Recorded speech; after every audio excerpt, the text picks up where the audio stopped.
O sexto século, entre os anos 501 e o ano 600, é um período em que o catolicismo romano está enfraquecido. A queda de Roma, no ano 476, reduziu o poder do papado. O poder que sempre esteve nas mãos do imperador, desde os dias de Constantino, agora estava concentrado também no patriarca de Constantinopla. Para piorar a situação, a Igreja de Alexandria também se separou de Roma por não aceitar chamar Maria de Mãe de Deus. Essa Igreja de Alexandria manteve as heresias do purgatório e da invocação ao mundo dos mortos e acrescentou as orações do Antigo Egito, dos faraós, das pirâmides e do livro dos mortos do Antigo Egito, sendo nomeada Igreja Católica Copta. Este século foi marcado por um grande conflito entre a Igreja Católica Romana e a Igreja Católica Ariana, pois esta última conseguiu converter muitos bárbaros, e estes tomaram grande parte do Império Romano, e assim, as igrejas católicas que existirem nestes territórios conquistados pelos bárbaros, serão perseguidas pelo catolicismo ariano.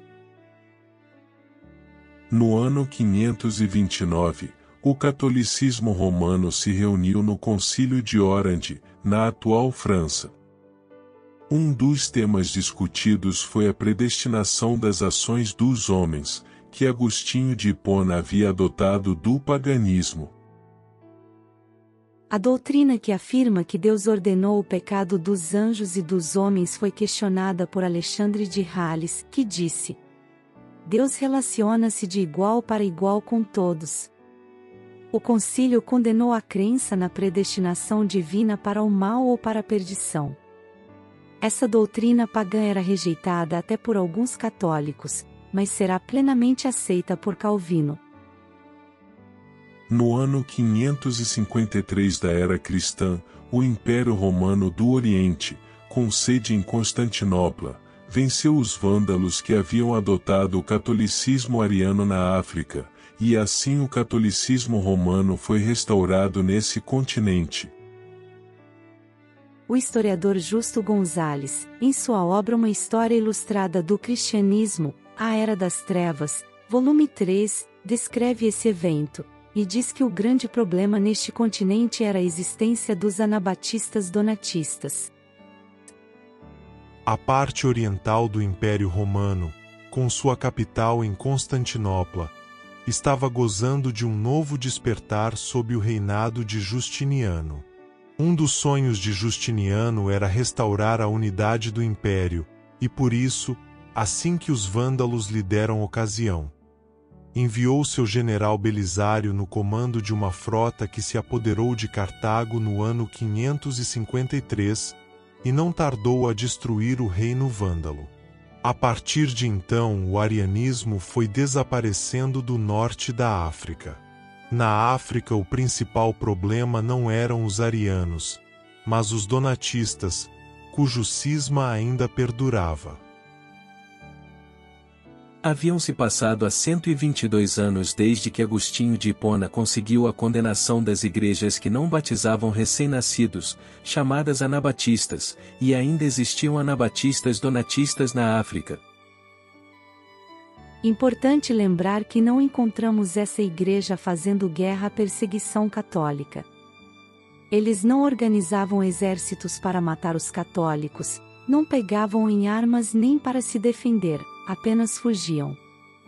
Neste período, muitos anabatistas já haviam se refugiado nos vales de Piemonte, escondidos entre os Alpes que faziam divisão entre Itália, França, Suíça e Áustria. David Benedict, historiador americano que escreveu em 1875 a obra História dos Donatistas, descreve como os cristãos anabatistas donatistas viviam na África, durante o domínio vândalo. Por cerca de 100 anos sob o governo vândalo na África, de acordo com Moschein, desfrutavam dos doces da liberdade e da tranquilidade. O mesmo historiador diz que os donatistas cresceram neste período. Da época da reentrada dos católicos na África até a do Papa Gregório foi um período de cerca de 60 anos, durante os quais não posso obter nenhuma informação sobre os assuntos dos donatistas, nem de seu tratamento pelos governantes restaurados.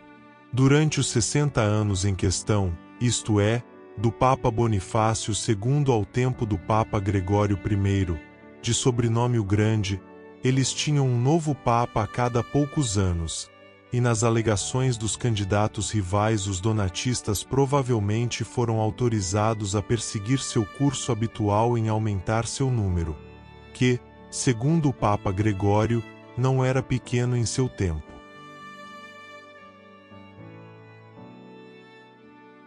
No ano 535, Justiniano assinou uma lei onde proibia todo o culto dos anabatistas donatistas, entre outros. Neste período da história sabemos que os anabatistas novacianos e anabatistas montanistas ainda existiam, ambos em território dominado por Justiniano e a Igreja Católica Ortodoxa. Os cristãos precisavam fazer as suas reuniões em seus lares, não podiam se reunir livremente, e sendo descobertos eram mortos. No ano 536 da era cristã ocorreu um fenômeno na Europa que causou um grande enfraquecimento da Igreja Católica. Este ano é considerado o pior ano da história da humanidade. Um vulcão entrou em erupção na Islândia e espalhou uma cinza sobre a Europa, fazendo com que a luz do Sol chegasse à Terra com a mesma intensidade da Lua. O resultado foi a perda das colheitas e uma fome que se espalhou pelo mundo, agravada pela proliferação da peste bubônica. O fenômeno se estendeu por 18 meses. Para comparação, a Covid causou a morte de 2% da população. Esse fenômeno causou a morte de 40% a 60% da população. A cidade de Roma perdeu 95% da sua população e Londres foi abandonada. No ano 541, a cidade de Constantinopla foi atingida por uma praga que ficou conhecida como Praga de Justiniano e matou 20 milhões de pessoas.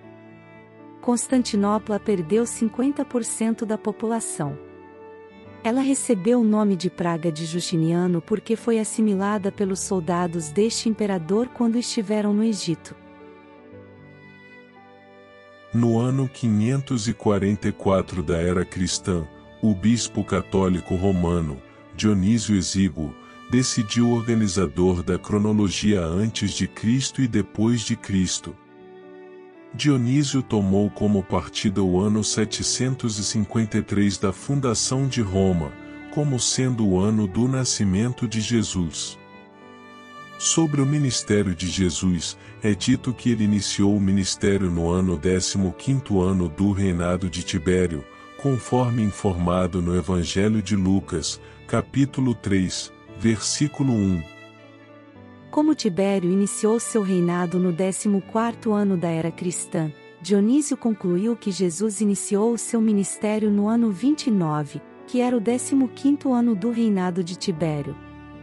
Mas, Tibério atuou como corregente com seu amigo Augusto por 4 anos, logo, Tibério iniciou o seu reinado no ano 10 da era cristã.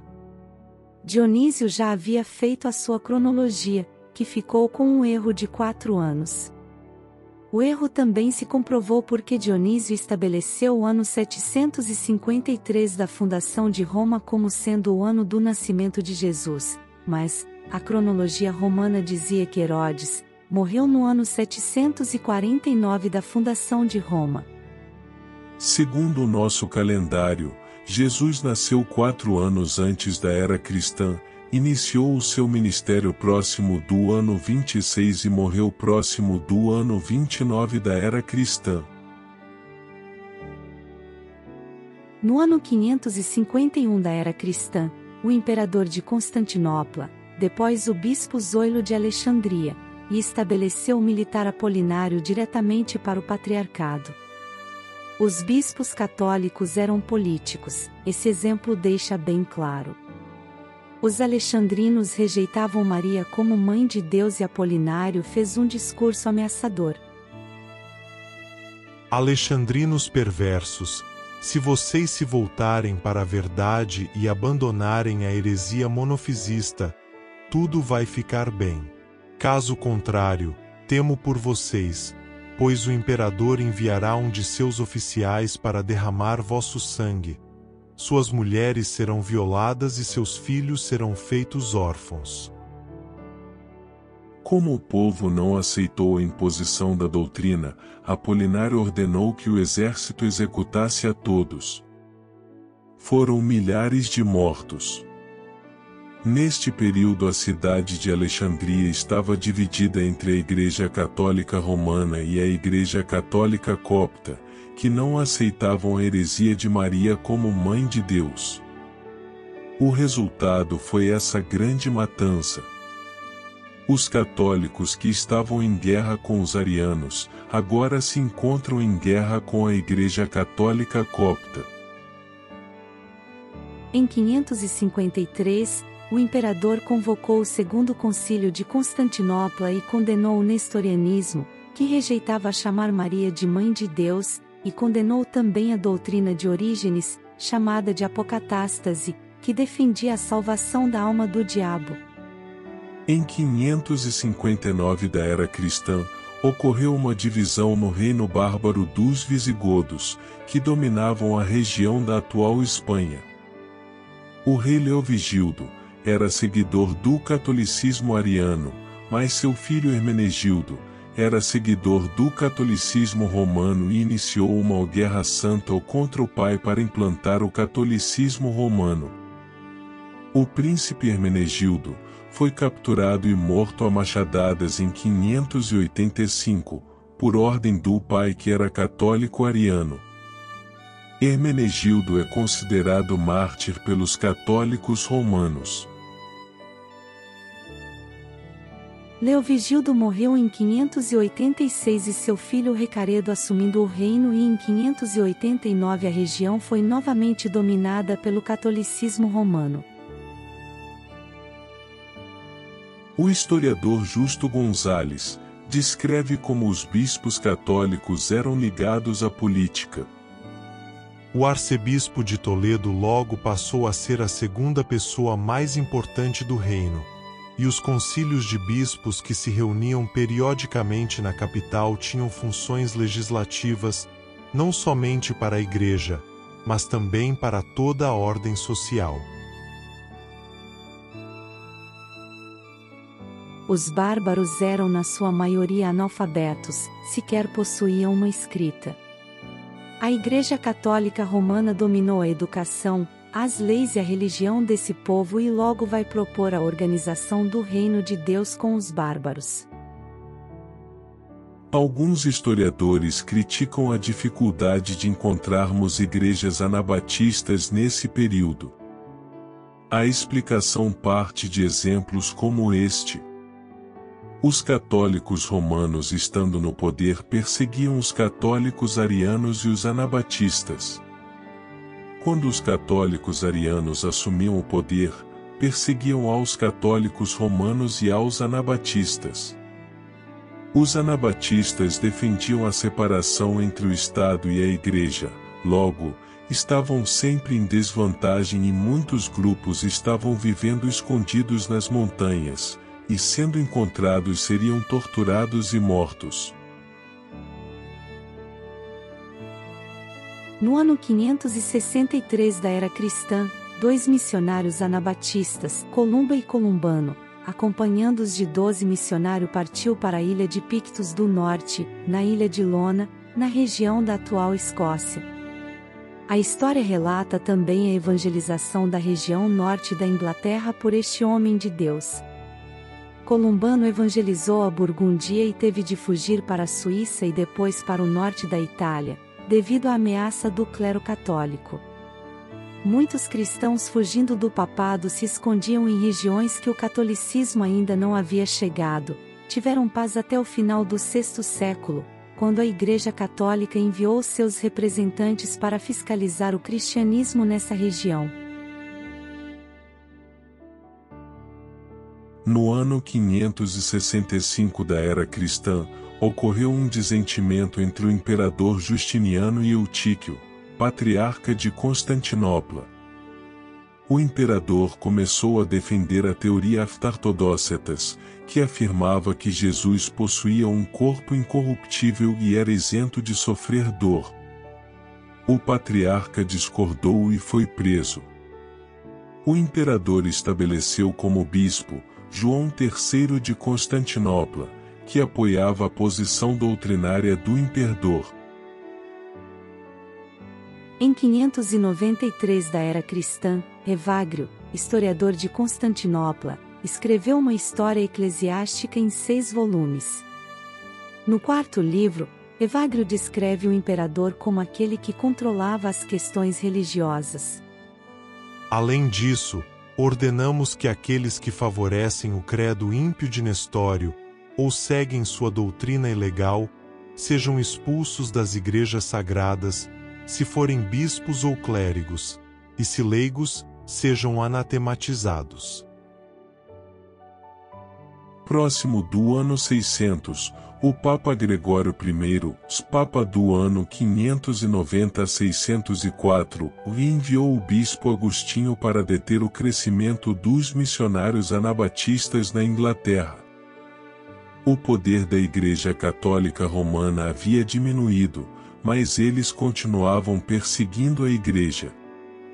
Como descreve o historiador, os verdadeiros cristãos precisavam se refugiar em regiões montanhosas e bem distantes.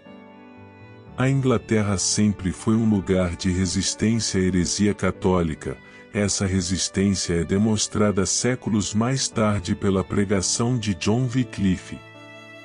Essa resistência também se dará pelo fato de a Inglaterra não fazer parte do Santo Império Romano Germânico.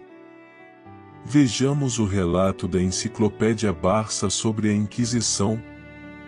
Se bem que a Inquisição só se apresenta-se em plena pujança no século XIII, suas origens, contudo, remontam o século IV do ano 301 ao ano 400.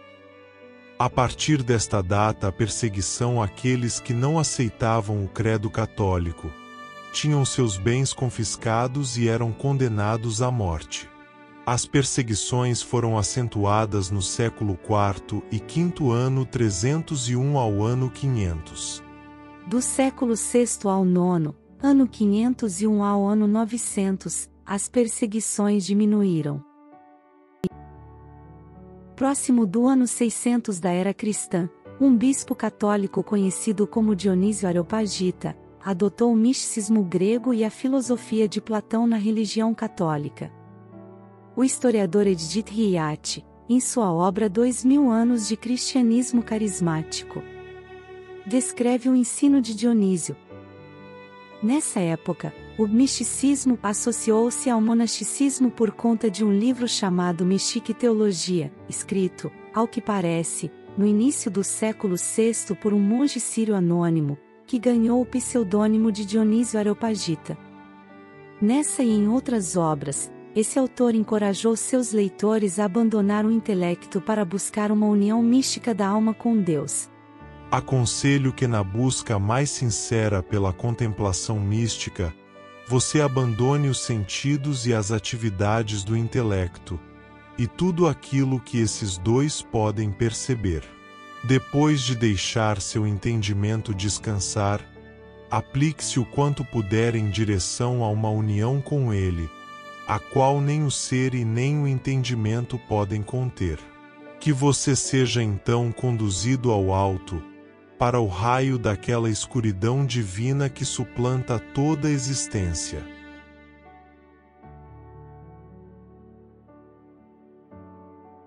A mensagem de Dionísio é mesma do misticismo antigo, pregado por Buda e outros. O misticismo é comum no catolicismo, quando alguém é descoberta na prática do misticismo, ou seja, cultuando a Satanás, a Igreja Católica condenava a fogueira para proteger a instituição. O misticismo, desde Constantino, era uma prática normal no catolicismo e continua sendo até os dias atuais. Essa religião da invocação ao mundo dos mortos é organizada pelo misticismo antigo, que a Bíblia chama de religião da Babilônia, ou ainda, religião de Baal. A obra de Dionísio foi adotada pelos inquisidores, franciscanos e dominicanos nos anos 1300. Dionísio, na sua mensagem filosófica pagã, utiliza termos nada comuns no cristianismo. Ele chama Tiago de irmão de Deus, Jesus Cristo é chamado de Pai de Deus. Afirma que Maria é um corpo gerador de vida. Os milagres de Jesus, ele chama de energia encarna. Dionísio descreve o conhecimento de Deus de forma filosófica, e eu diria ainda, gnóstica. O conhecimento mais divino do Deus Todo-Poderoso, dentro da união além da mente, quando a mente, tendo se afastado de todas as coisas existentes, e então, tendo se despedido, foi unida aos raios superluminosos, dali e ali, sendo iluminada pela sabedoria insondável. A respeito disto então, como foi dito, a divindade superessencial e oculta, não é permitido falar ou mesmo pensar além das coisas divinamente reveladas a nós nos oráculos sagrados. É uma obra que pode ser considerada gnóstica, que é aquela deturpação do cristianismo que defendia que durante a perseguição, o cristão pode sacrificar e até comer das coisas sacrificadas ao demônio. A Igreja Católica foi organizada por bispos que sacrificaram durante a perseguição de Diocleciano. O gnosticismo se torna um padrão dentro da Igreja Católica, por isso eles adotaram a crença no purgatório. Nas obras de arte, o gnosticismo aparece abertamente. Na obra chamada Pietà, onde muitos pensam retratar Jesus morto nos braços de Maria, sua mãe. Mas na verdade se trata de Jesus morto nos braços de Maria Madalena, que segundo o gnosticismo, era amante de Jesus. Isso pode ser comprovado pelo rosto, que aparenta uma mulher com 20 a 25 anos, enquanto Maria, no momento da morte de Jesus, possuiria entre 50 e 55 anos.